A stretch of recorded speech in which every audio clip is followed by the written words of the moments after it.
Hello दोस्तों, नमस्कार। कैसे हैं आप सभी? स्वागत है आप सभी का एसएसजी गुरुकुल के ऑफिशियल यूट्यूब चैनल पर। प्यारे दोस्तों, आपने देख लिया होगा कि पिछले 2 दिन से लगातार उत्तर प्रदेश पुलिस कांस्टेबल की परीक्षाएं हो रही हैं, है ना। और इस घमासान में आपने देख लिया होगा बच्चों के सपने हैं वो बढ़ ही रहे हैं, है ना। जिस प्रकार से भर्ती प्रक्रिया चल रही है उसी भर्ती प्रक्रिया के बढ़ते कदम के साथ विद्यार्थियों का जोश भी बढ़ रहा है, क्योंकि आयोग निरंतर कह रहा है कि हम आने वाले समय में दरोगा के पद निकालने वाले हैं और ठीक ठाक पद आने वाले हैं।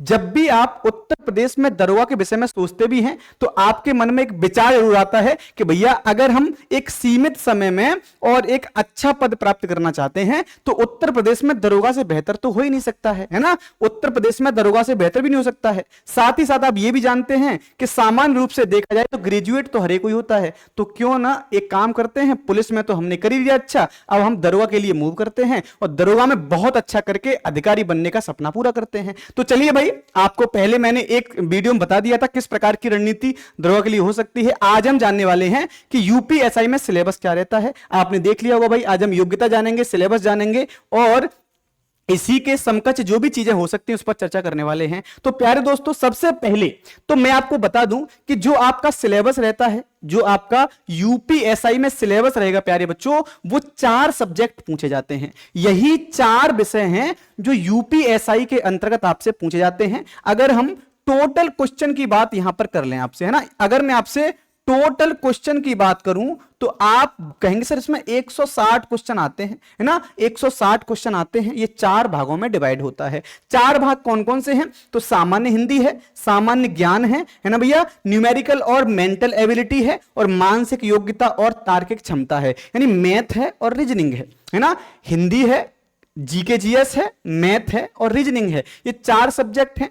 प्रत्येक सब्जेक्ट से 40 क्वेश्चन पूछे जाते हैं। प्रत्येक सब्जेक्ट से 40 क्वेश्चन पूछे जाते हैं। एक क्वेश्चन कितने मार्क्स का होता है भैया? तो एक क्वेश्चन 2.5 मार्क्स का होता है। इस प्रकार से आप देखोगे कि जो 40 क्वेश्चन रहने वाले हैं आपके, वो 40 क्वेश्चन 100 मार्क्स के होते हैं, यानी एक विषय 100 मार्क्स का इसमें पूछा जाता है। टोटल क्वेश्चन 160 और टोटल मार्क्स 400। याद रखना बच्चों, ये बहुत बड़ी भर्ती प्रक्रिया है, बहुत बड़ी भर्ती परीक्षा भी है। तो आपको इसके लिए सजगता के साथ कार्य करना है, चीजों को विस्तार से समझते रहना है। जब तक आप युद्ध के लिए तैयार ना हो जाए तब तक कूदना बेकार है। ऐसा इसलिए कहते हैं क्योंकि अगर आपकी रणनीति अच्छी नहीं है तो आपके युद्ध में हारने के चांस उतने ही ज्यादा हो जाते हैं। आपसे पूछ सकता है कि सर ये बताइए कितनी क्वालिफिकेशन होती है, योग्यता क्या होती है? तो योग्यता होती है इसमें स्नातक या उसके समकक्ष कोई भी परीक्षा आपने पास की हो, और भारत के अंदर कोई भी विश्वविद्यालय हो जिससे आप स्नातक पास किए हो। स्नातक में बीएससी हो सकता है ना, बीएससी हो सकता है, बीए हो सकता है, बीकॉम हो सकता है, बीटेक हो सकता है, यानी कोई भी समकक्ष परीक्षा हो सकती है भारत के अंदर, किसी भी विश्वविद्यालय से इसे आप प्राप्त कर सकते हैं। हम वन बाई वन चीजों को जानेंगे कि जो यूपीएसआई है उसमें टोटल क्वेश्चन 160 क्वेश्चन है ना, 160 क्वेश्चन। एक क्वेश्चन कितने मार्क्स का? तो 2.5 अंक का एक प्रश्न है। 400 अंकों की यह परीक्षा होती है। 120 मिनट इसमें आपको दिए जाते हैं। अब देखो आपके लिए ना, एक आपके लिए बहुत अच्छा एक पॉइंट लिखा हुआ है, सर इसको नोट करके लिख दो, ये नोट कर दो। नोट पता क्या करना है कि इसमें कोई नेगेटिव मार्किंग नहीं होती है, इसमें कोई नेगेटिव मार्किंग नहीं होती है, लेकिन इसमें प्रत्येक विषय में पास करना भी जरूरी है। अगर आप किसी विषय में फेल हो जाते हैं तो आपको आगे नहीं ले जाया जाएगा। ये अगर आप आगे जाना चाहते हैं, फिजिकल के लिए जाना चाहते हैं, मेडिकल के लिए जाना चाहते हैं, अंतिम चयन चाहते हैं, तो आपको प्रत्येक सब्जेक्ट में पास भी होना पड़ेगा, है ना भैया। जो पेपर है वो हिंदी और अंग्रेजी दोनों भाषाओं में आएगा, जिसमें आपको जो सुविधा हो, जिसमें आपकी समझ में जो भी भाषा आती हो, आप उस भाषा के साथ आगे बढ़ सकते हैं और परीक्षा को दे सकते हैं। हम बात करेंगे तो इसमें सिलेबस जो आपने बताया है वो कौन कौन से प्रमुख टॉपिक हैं जहां से प्रश्न बनेगा। तो पहले तो हम हिंदी की बात कर लेते हैं। हिंदी में कौन कौन से टॉपिक हैं जहां से प्रश्न लगातार ये पूछता आया है और आगे भी इसने सिलेबस में उनको ही रखा है, उन्हीं से प्रश्न पूछेगा। जैसे हम बात करेंगे भाषा, व्याकरण, वर्ण, ध्वनि, विचार एवं शब्द। इसका मतलब क्या? ये किसकी बात कर रहा है भैया? ये वर्णमाला की बात कर रहा है। वर्णमाला से कितने प्रश्न पूछने वाला है? तो 1-2 प्रश्न तो बन ही जाता है। इसके बाद संज्ञा, सर्वनाम, विशेषण, क्रिया, संधि, लिंग, वचन और कारक है। समास पर्यायवाची शब्द हैं, विलोम शब्द हैं, अवयव और क्रिया विशेषण है, अनेक शब्दों के लिए एक शब्द है, तत्सम तद्भव है ना, प्रत्यय और उपसर्ग है, मुहावरे और लोकोक्तियां हैं, मुहावरे लोकोक्तियां हैं, कहावतें हैं, इन सभी से प्रश्न पूछेगा। वाक्यों में सामान्य अशुद्धियां है ना, शुद्ध अशुद्ध वाक्य जो आते हैं उनसे प्रश्न पूछता है लाडलो। रस छंद अलंकार, याद रखना रस छंद अलंकार से, क्योंकि ये यूपीएसआई के अंदर बहुत ही अच्छा टॉपिक है, यहां से प्रश्न बन जाते हैं, 2 3 4 4 प्रश्न भी दे दे तो कोई बहुत बड़ी बात नहीं है ना। शुद्ध बर्तनी से प्रश्न पूछता है। इसके बाद आप पूछेंगे शुद्ध बर्तनी पूछ लेगा। हिंदी भाषा में कौन कौन से पुरस्कार प्रतिष्ठित पुरस्कार हैं और हाल फिलहाल में किसे कौन सा पुरस्कार दिया गया है। हिंदी और अन्य भारतीय भाषाएं और उनके प्रसिद्ध लेखक और उनकी रचनाएं कौन कौन सी हैं। हिंदी साहित्य का इतिहास क्या है, प्रमुख रचनाकार कौन कौन से हैं, उनकी रचनाएं कौन कौन सी हैं, और इसमें एक अपठित गद्यांश आता है। तो हिंदी में आपके इन्हीं टॉपिकों से प्रश्न बनता है भाई, हिंदी के अंदर इन्हीं टॉपिकों से प्रश्न आपकी परीक्षा में बनता है। निश्चिंत होकर के आपको इन्हीं टॉपिक को पढ़ना है, ज्यादा नहीं पढ़ना है ना, क्योंकि यहीं से प्रश्न बना है तो आप लोग इसी रणनीति के साथ आगे जाओ, बेहतर कर पाएंगे। हम बात कर लेते हैं कि सर जो सामान्य विज्ञान या सामान्य ज्ञान है वहां से प्रश्न कहां से बनता है। तो पहले विज्ञान से उठाते हैं भाई। विज्ञान में कौन कौन से टॉपिक डाले हैं इसने, तो गति एवं बल है, कार्य ऊर्जा और शक्ति है, गुरुत्वाकर्षण है, ध्वनि है, विद्युत का प्रभाव है, द्रव्य और उसकी प्रकृति और उसका व्यवहार है, अणु एवं परमाणु संरचना है, सामाजिक रासायनिक पदार्थ एवं उनकी प्रकृति उनका व्यवहार है, अम्ल क्षार लवण धातु और अधातु है ना, तत्वों का आवर्ती वर्गीकरण है, प्राकृतिक घटनाएं हैं है ना, प्राकृतिक संसाधन एवं पर्यावरण। ये आपका साइंस में पूछेगा है ना, साइंस और पर्यावरण भी आप इसको मान सकते हैं। करंट अफेयर्स कौन कौन से टॉपिक है भाई, जीके जीएस और करंट अफेयर्स की अगर हम बात कर लेते हैं तो इसमें इकोनॉमिक्स से प्रश्न बनेगा है ना, संस्कृति से प्रश्न बनेगा, भूगोल से प्रश्न बनेगा, सामान्य विज्ञान है, स्वास्थ्य है, भारतीय इतिहास है, स्वतंत्रता आंदोलन है ना, अंतरराष्ट्रीय आयोजन है, उत्तर प्रदेश की संस्कृति का ज्ञान है, आपको जानकारी होनी चाहिए क्योंकि उत्तर प्रदेश में आप लोग दरोगा बनने जा रहे हैं। कंप्यूटर का बेसिक ज्ञान होना जरूरी है क्योंकि आजकल चीजें सब कैसी हो गई, कंप्यूटरीकृत हो गई हैं। अधिकांश डाटा आपको कंप्यूटर में फीड करना पड़ेगा। अगर आप उपनिरीक्षक बन जाते हैं तो आपको सामान्य जानकारी कंप्यूटर की होनी चाहिए है ना। सूचना प्रौद्योगिकी यानी इंफॉर्मेशन टेक्नोलॉजी के बारे में आपको जानकारी होनी चाहिए। सोशल मीडिया के जानकार आपको होना बहुत जरूरी। कोई अगर मान लीजिए कोई कहीं पर कोई घटना घट जाती है ना, कोई कहीं पर घटना घट जाती है और उस घटना को किसी गलत तरीके से पेश किया था सोशल मीडिया पर, तो सोशल मीडिया के जो सकारात्मक और नकारात्मक आयाम होते हैं उनके जानकार आप होने चाहिए। कृषि, जनसंख्या और शहरीकरण, प्रत्यक्ष विदेशी निवेश क्या होता है, इसको हम एफडीआई बोलते हैं। तो ये टॉपिक हैं आपके जो सामान्य ज्ञान और करंट अफेयर से हैं, सामान्य ज्ञान और करंट अफेयर से हैं। हम बात कर लेते हैं सब कानून और संविधान, सबसे महत्वपूर्ण है ये, सबसे महत्वपूर्ण, क्योंकि अगर मान के चलिए 40 क्वेश्चन अगर आपसे जीके जीएस से पूछेगा ना भैया, 40 क्वेश्चन अगर जीके जीएस से पूछेगा तो लगभग बच्चों 20 से 25 प्रश्न, ऐसा आप प्रीवियस ईयर क्वेश्चंस में जाकर देख सकते हैं। 20 से 25 प्रश्न कहां से आते हैं, संविधान एवं मूल विधि से आ जाते हैं है ना, संविधान एवं मूल विधि से आ जाते हैं। तो आप जीके जीएस के अंदर इसे एकदम कंप्लीट करके चलेंगे, क्योंकि अगर यही एक सब्जेक्ट आपको पास करा दे जा रहा है तो आपको ना इसको बढ़िया से पढ़ लेना चाहिए है ना। इसमें कौन कौन से प्रमुख चीजें हमें पढ़नी है मूल विधि और संविधान में है ना। संविधान तो पूरा ही पढ़ना है, संविधान तो पूरा ही पढ़ना है।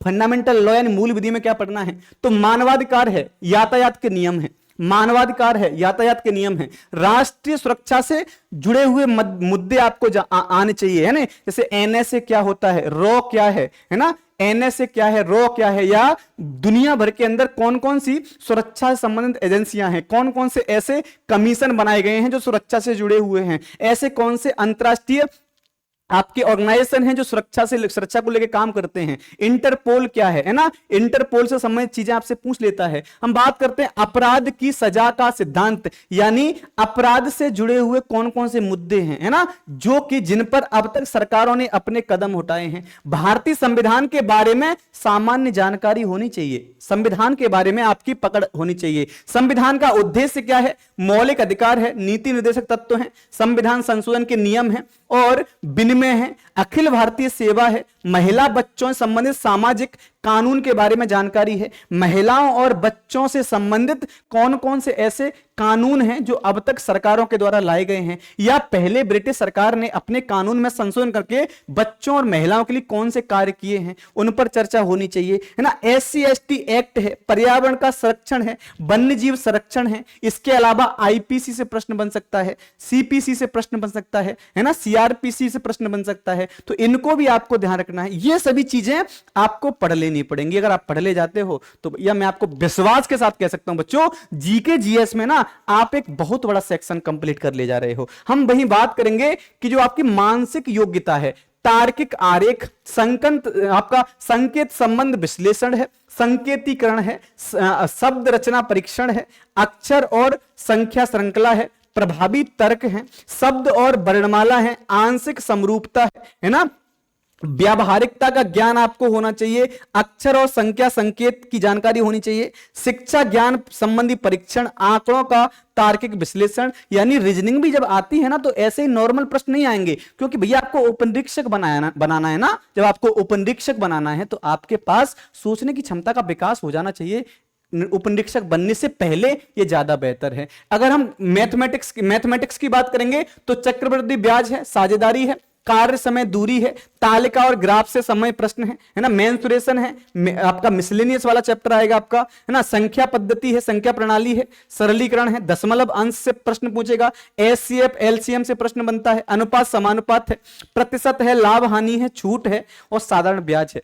तो सामान्य देखा जाए तो अर्थमेटिक जो आपका मैथमेटिक्स में होता है तो अर्थमेटिक्स से ही प्रश्न आपका लाडलो बनने वाला है। ये आपके मानसिक अभिरुचि है ना, मानसिक अभिरुचि, या आप कह सकते हैं पुलिस प्रणाली है ना। आजकल बड़ा फेमस है ये पुलिस प्रणाली, कोई कराता नहीं है पुलिस प्रणाली, लेकिन SSG गुरुकुल तो भैया इसके लिए जाना जाता है। आपने है ना, अगर आप लोग हमारे चैनल पे पहले से हैं तो आपने शुभांशु सर के द्वारा कराई गई पुलिस प्रणाली को पढ़ा होगा, अगर आपने यूपी पुलिस कांस्टेबल दिया है तब। तो ये पुलिस प्रणाली बहुत फेमस है, यहां से प्रश्न बनता है। आप निश्चिंत हो जाइएगा बेटा कि पुलिस प्रणाली कहीं भी पढ़िए, SSG गुरुकुल ही आपको पास कराएगा, इसमें और कोई पास कराने वाला नहीं है। अब इसमें कौन कौन से मुद्दे पढ़ेंगे हम पुलिस प्रणाली में भाई, तो समकालीन पुलिस के मुद्दे क्या हैं, कानून और उनकी व्यवस्था कैसी है, बेसिक लॉ कौन कौन से हैं, प्रोफेशन में रुचि इंसान की क्या होनी चाहिए, इससे संबंधित आपको जानकारी, मानसिक क्रूरता से संबंधित नियम कौन कौन से हैं कि एक विभाग में रहते हुए कोई व्यक्ति मानसिक क्रूरता से कैसे बच सकता है, अल्पसंख्यकों और वंचितों और लिंग संवेदनशीलता के प्रति संवेदनशीलता, यानी हमारे यहाँ SC ST OBC महिला बच्चों से संबंधित कौन कौन से प्रभावी नियम कायदे कानून हैं, उनसे संबंधित प्रश्न आपसे पूछ सकता है। सार्वजनिक हित कानून और व्यवस्था, समाज में रहते हुए आप सार्वजनिक तरीके से कौन से कार्य समाज में बेहतर ढंग से कर सकते हैं, उनसे संबंधित प्रश्न बन सकता है ना भैया। सांप्रदायिक सौहार्द बनाने से संबंधित नियम कौन कौन से हो सकते हैं। आप अगर उपनिरीक्षक के पद पर तैनात कर दिए गए हैं तो सांप्रदायिक सौहार्द बनाना आपकी नैतिक जिम्मेदारी का विषय होना चाहिए। आप सांप्रदायिकता को बढ़ावा नहीं दे सकते हैं। अपराध नियंत्रण, यानी अपराधों को रोकने के लिए आप कौन कौन सी नीतियां लागू करेंगे। जनता के बीच में जब आप जाएंगे तो जनता आपसे डरे नहीं बल्कि आपको अपना संरक्षक माने, उससे संबंधित नियम आप कौन कौन से ला सकते हैं। कानून के नियम, अनुकूलन क्षमता, पेशेवर सूचना जिसे हम बुनियादी स्तर बोलते हैं, पुलिस व्यवस्था, यानी ये पूरी की पूरी जो मानसिक अभिरुचि है, पुलिस प्रणाली है, इससे प्रश्न आपके परीक्षा में लगभग 5 से 7 8 10 प्रश्न बन जाते हैं यूपीएसआई में। तो बच्चों मैं आपको विश्वास के साथ कह सकता हूं, अगर आप हमारे साथ जुड़ते हैं तो आप पूरी ईमानदारी से आप अपने लिए तैयारी किए हैं तो डेफिनेटली हमसे इतना जितना हो पाएगा हम आपके लिए करते रहेंगे। आगे भी अगर हम इसमें बात करें तो सर ये क्या है, ये बुद्धि लब्धि परीक्षा है, यानी इसमें क्या क्या पूछेगा आपसे। संबंध और सादृश्य परीक्षण है, प्रसार को खोलना है ना, श्रृंखला समापन है, कोडिंग डिकोडिंग है, दिशा संवेदनशीलता परीक्षण है, रक्त संबंध है, वर्णमाला के आधार पर समस्या क्या क्या हो सकती है, समय अनुक्रम परीक्षण है, आपका बेन आरेख है, चार्ट प्रकार का परीक्षण है, गणितीय क्षमता परीक्षण है, क्रम में व्यवस्थित बेटा इसको हम सिटिंग अरेंजमेंट बोलते हैं, तर्क का परीक्षण करना, दृश्य स्मृति, भेदभाव, उपमा, यानी ये आपका रीजनिंग वाला सेक्शन है, यहां से प्रश्न बनेगा। साथ ही साथ आप देखेंगे कि सर सिलेबस को कंप्लीट करने के बाद जब आप सिलेबस को कंप्लीट कर ले जाएंगे तो आपके पास क्या है भाई, आपको फिजिकल स्टैंडर्ड टेस्ट है ना, PST के लिए बुलाया जाएगा। PST में क्या क्या होना है भाई, आप PST में आपकी जो फिजिकल स्टैंडर्ड टेस्ट होगा, उसमें आपकी उसमें जो हाइट मापी जाएगी वो हाइट क्या क्या होगी, कैटेगरी वाइज हम देख लेते हैं। अगर हाइट की बात करें तो मेल कैंडिडेट के लिए, अगर हम जनरल, ओबीसी और एससी की बात करें, सबके लिए हाइट सेम रहती है 168 सेंटीमीटर। लेकिन जब एसटी की बात करते हैं, शेड्यूल ट्राइब की बात करते हैं, तो 160 सेंटीमीटर है। महिलाओं के लिए जनरल, ओबीसी, एससी में 152 सेंटीमीटर है, लेकिन अगर आप शेड्यूल ट्राइब से आते हैं तो 147 सेंटीमीटर है। अगर हम इसमें चेस्ट की बात करें, है ना, ये तो हमने हाइट की बात कर ली, चेस्ट की बात करें तो पुरुष के लिए 79 से 84, यानी नॉर्मल 79 और 5 सेंटीमीटर के फुलाव के साथ 84 आपकी होनी चाहिए भाई चेस्ट। लेकिन अगर जनजाति की बात आती है तब तो 77 नॉर्मल और 5 सेंटीमीटर फुलाव के साथ 82 होना चाहिए। हम बात करते हैं महिलाओं का वेट, इसमें काउंट होता है। महिलाएं लंबाई के हिसाब से उनका वेट मिनिमम 40 किलो होना चाहिए, मिनिमम 40 किलो, है ना, 40 किलो मिनिमम वेट होना चाहिए। तो ये आपकी योग्यताएं हैं। हम बात कर लेते हैं रनिंग क्या होती है, रनिंग क्या है, रेस कितनी लगाई जाती है। तो मेल कैंडिडेट की रेस कितनी है, वो सबके लिए है, एससी, एसटी, ओबीसी, जनरल, सबके लिए रनिंग समान है। 4.8 किलोमीटर रनिंग है ये 25 मिनट में। अगर फीमेल की बात करें 2.4 किलोमीटर ये 14 मिनट में। तो ये रेस है भाई, ये ऐसी प्रक्रिया है जिससे आपको गुजरना पड़ेगा। अगर आप नहीं गुजरते हैं तो काय के उपनिरीक्षक कैसे बनेंगे उपनिरीक्षक भैया। तो आप इस वीडियो को पूरा देख लीजिए, कौन कौन से मेजरमेंट ऐसे हैं जो आपको परीक्षा में सफल बनाने में या आपको अंतिम चयन तक ले जाने में सहायक सिद्ध होंगे। प्यारे दोस्तों, मैं आपको बताऊं, अभी तो हमने ये वीडियो बनाने का उद्देश्य ये है कि हम एक अच्छी रणनीति के साथ आपके सामने उपस्थित होने वाले हैं। आज शाम को आप हमारा एक वीडियो देखिएगा जिसमें हम आपको रणनीति के हिसाब से कैसे आपको पढ़ाना है, हम इसका YouTube पर फ्री बैच कब से लेके आने वाले हैं, इसकी पूरी जानकारी आज शाम को आपको मिल जाएगी प्यारे दोस्तों। तो चलिए आज के लिए बस इतना ही। नेक्स्ट वीडियो में आपको जो भी आपकी समस्या है उनके समाधान को लेकर मिलूंगा। तो आज के लिए इतना ही। Thank you so much.